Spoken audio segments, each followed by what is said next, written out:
Hey everybody, this is GGB. We're going to be getting into our college football action, ladies and gentlemen. We got a lot of good games heading into the final 4 weeks of the season, baby.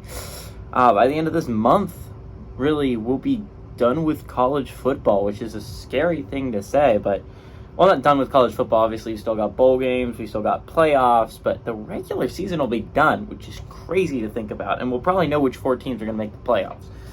But right now, we got 15 teams still kicking, and let's start off with the number 1 team in the nation. At 12 o'clock, we have number 1 Ohio State, who's 8-0, traveling to Rutgers, who's 6-2.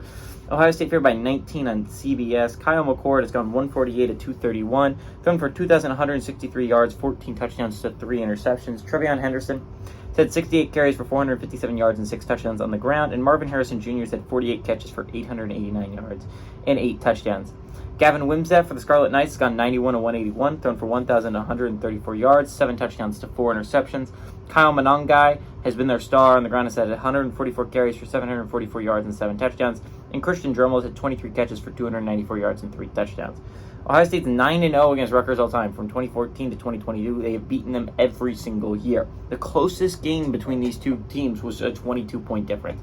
It has been domination for Ohio State for a while now against Rutgers.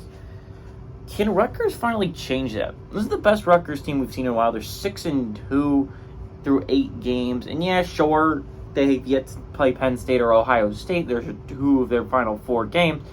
But they've been playing good football. The Rutgers Scarlet Knights have gotten to bowl eligibility for the first time since I've started watching college football. They went to a bowl game a couple years back.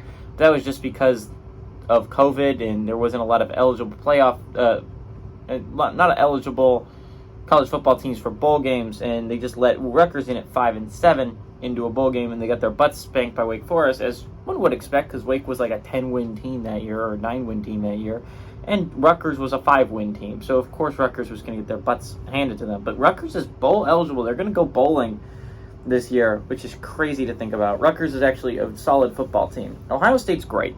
You're talking about a lot of teams where people were debating whether they deserve the number 1 ranking. In my eyes, they 100% do. They do. They have 2 of the best wins in all of college football, with a win in the Horseshoe against Penn State and going to South Bend and beating Notre Dame. Those are both high-quality W's if you're an Ohio State fan.